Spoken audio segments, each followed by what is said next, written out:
Dear students, आज का हमारा टॉपिक है classicism in literature.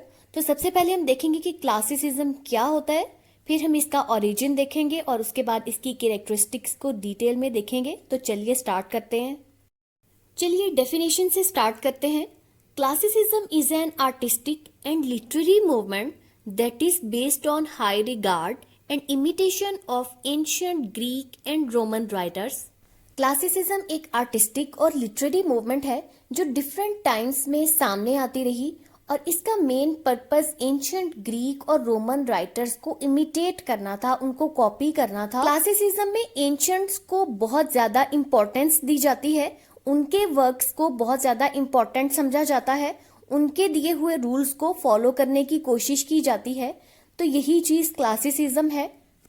Classicism emphasizes the principles of order, balance, simplicity and adherence to classical values and forms. Classicism में कुछ rules को follow किया जाता है। वो रूल्स अगर आप फॉलो करते हैं तो इट मीन्स कि आप क्लासिक्स को फॉलो कर रहे हैं। क्लासिक्स का बेसिक मतलब जो था वो ग्रीक राइटर्स थे।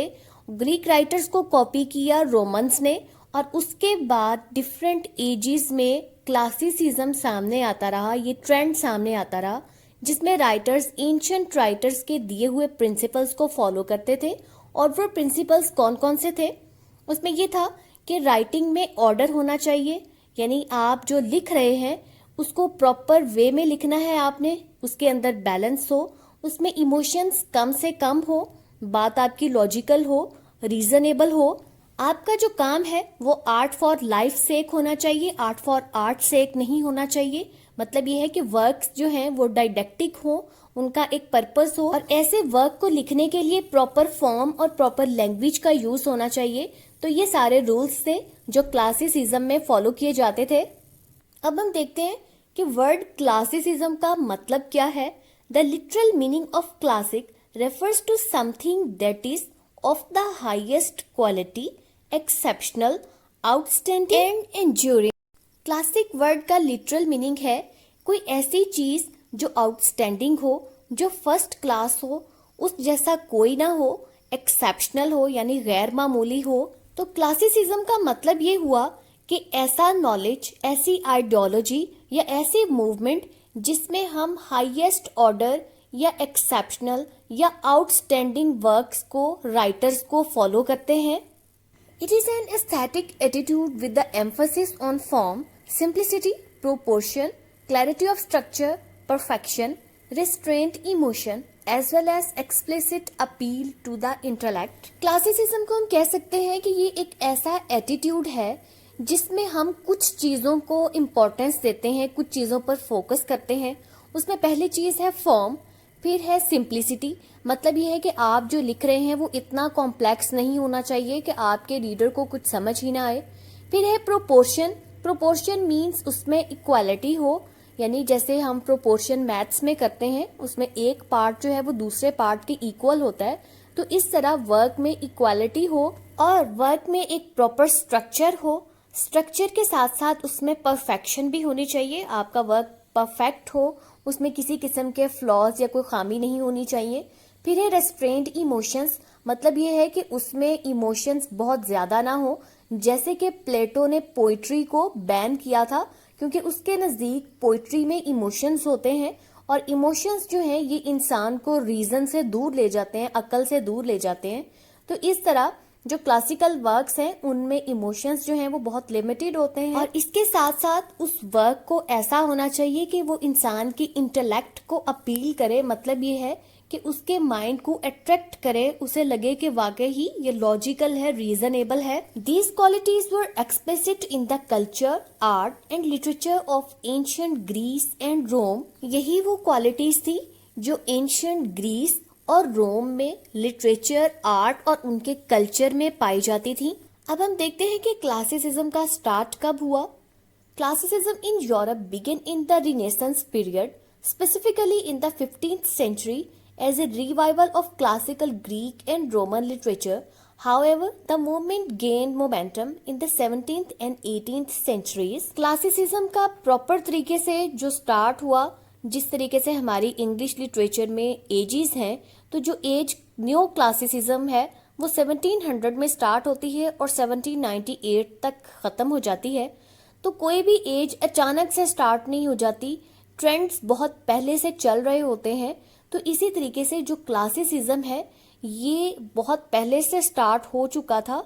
रेनेसांस एज में जब हमारे पास रेनेसांस आया, मतलब जब इटली में 14th सेंचुरी में रिवाइवल ऑफ नॉलेज स्टार्ट हुई, आर्ट, कल्चर, लिटरेचर, हर चीज में जब ये रिवाइवल स्टार्ट हुई तो वहां से ये मूवमेंट जो है वो स्टार्ट हो चुकी थी, जिसमें एंशियंट ग्रीक्स और रोमन्स को रीड करना, उनको फॉलो करना स्टार्ट कर दिया गया था।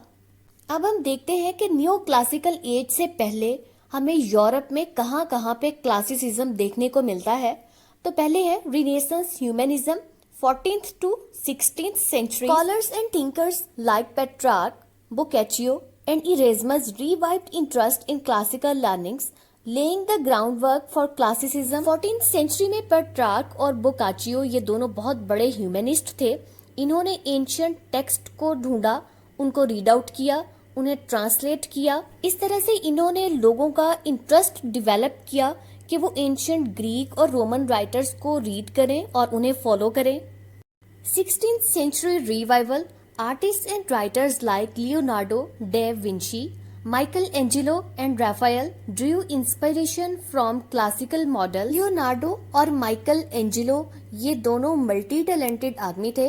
इन्होंने बहुत से काम किए। इसके साथ साथ इन्होंने इटली के रिनेसेंस में भी बहुत ज़्यादा काम किया। इन्होंने एंशियंट ग्रीक और रोमन राइटर्स को फॉलो किया। 17th century neo-classicism, writers like John Dryden and Alexander Pope and artists like Nicholas Poussin and Charles Lebrun embraced classicism's principles. 17th century से ही क्लासिसिज्म का स्टार्ट हो चुका था, जिसमें बहुत से राइटर्स भी थे, आर्टिस्ट भी थे। इनमें जॉन ड्राइडन और अलेक्जेंडर पोप जो हैं, इन्होंने 17th सेंचुरी के एंड में लिखना शुरू कर दिया था। और अगर हम देखें प्रॉपर तरीके से न्यू क्लासिकल एज 1700 से 1798 तक चलती है। न्यू क्लासिकल एज में क्लासिसिज्म को फॉलो करने की पूरी कोशिश की गई, लेकिन वो फिर भी उस फॉर्म को, उस रूह को, उस एसेंस को कैप्चर नहीं कर सके।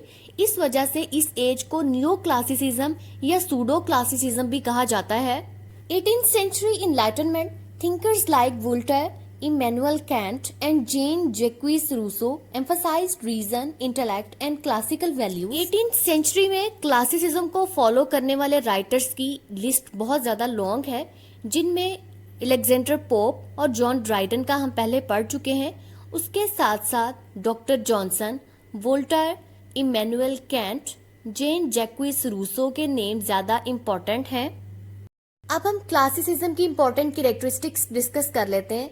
तो पहली है adherence to traditional form. Classical writers का ये मानना था कि लिटरेचर की जो ट्रेडिशनल फॉर्म्स हैं लिखने के लिए, जो इस्टेब्लिश्ड फॉर्म है, यानी वो फॉर्म्स जिनमें पहले लोग लिखते आ रहे हैं, जैसे कि कॉमन फॉर्म्स में सोनेट हो गई, ट्रेजेडी हो गई, एपिक हो गई, तो उनका कहना था कि इन ही फॉर्म्स को फॉलो करके इनमें ही लिखा जाए, कोई नई फॉर्म, कोई नई चीज जो है वो इन्वेंट ना की जाए। Emphasis on reason and intellect.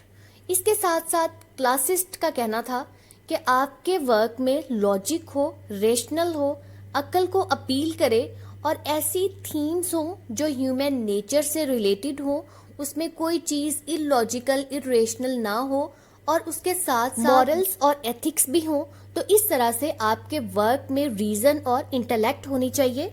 Appreciation for order and harmony.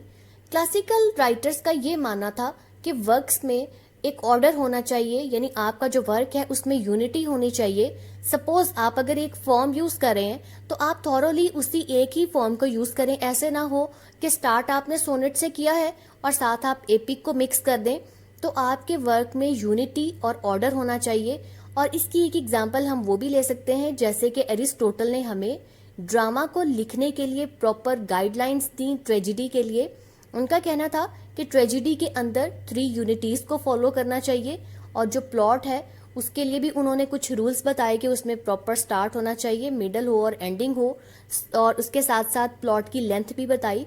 तो तो इस तरीके से आपके वर्क में ऑर्डर और हार्मनी होनी चाहिए। Respect for authority and tradition, classicism में पास्ट को इम्पोर्टेंस दी जाती है, रेवरेंस दी जाती है, उनकी अथॉरिटी को एक्सेप्ट किया जाता है और उनकी ट्रेडिशन को ही फॉलो करते हुए आप भी उसी ट्रेडिशन पर एक नया वर्क लिखेंगे।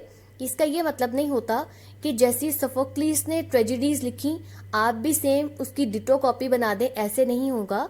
आप बल्कि उन रूल्स को फॉलो करेंगे, उनके स्टाइल को फॉलो करेंगे, उनके फॉर्म को फॉलो करेंगे, यानी उनके वर्क का जो एसेंस है, जो रूह है, आप उसको कैप्चर करके लिखेंगे।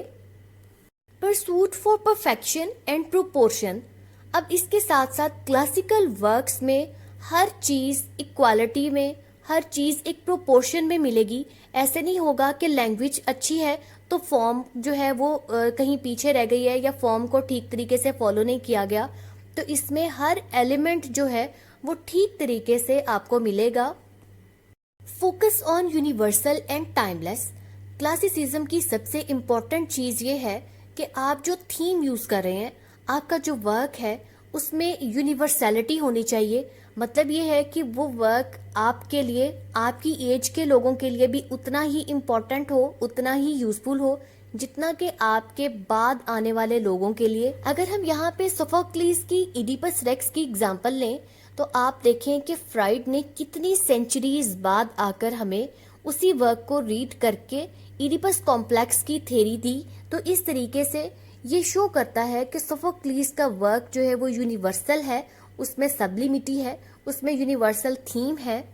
यूज ऑफ क्लासिकल एल्यूजन्स, तो क्लासिकल वर्क्स में हमें एंशिएंट ग्रीक और रोमन वर्क्स के भी रेफरेंसेस मिलते हैं। ये एल्यूजन वर्ड है, इसका मतलब है रेफरेंस। जैसे कि आप टी.एस. इलियट की वेस्टलैंड पढ़ें, उसमें आपको बहुत से एंशिएंट वर्क्स के रेफरेंसेस मिलेंगे। तो वेस्टलैंड को पढ़ने से पहले आपको उन सारे रेफरेंसेस को देखना पड़ेगा। कॉन्टिन्यूएशन ऑफ ट्रेडिशन है, आप अपनी ट्रेडिशन को, अपने क्लासिकल राइटर्स को अपने साथ लेकर चल रहे हैं। टी.एस. इलियट ने भी क्लासिसिज्म और ट्रेडिशन की बात की थी। Emphasis on form and structure, classicism में फॉर्म और स्ट्रक्चर को बहुत ज्यादा इंपॉर्टेंस दी जाती है।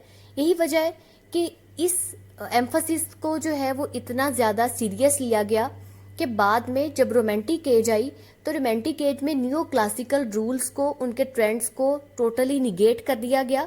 वर्ड्सवर्थ, कॉलरिज और सारे रोमांटिक पोइट्स ने फॉर्म और स्ट्रक्चर को टोटली डिनाई करके सिंपल पोएम्स लिखी।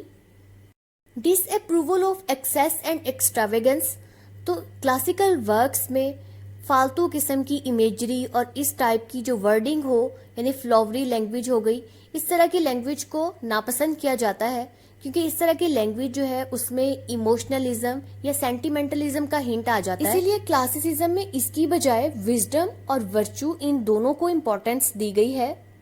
तो एंड पे मैं ये बताना चाहती हूँ कि क्लासिसिज्म जो है ये सिर्फ लिटरेचर में ही नहीं आई थी, बल्कि ये movement art, architecture, music, philosophy और हर फील्ड में आई।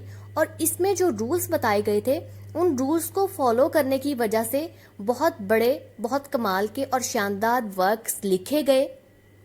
तो व्यूअर्स, ये था क्लासिसिज्म जिसको हम डिटेल में डिस्कस कर चुके हैं। आई होप आपको अच्छे से समझ आई होगी। तो मेरे चैनल को सब्सक्राइब करना आपने बिल्कुल नहीं भूलना। मेरी वीडियो को लाइक और शेयर भी आपने जरूर करना है। Thank you for watching.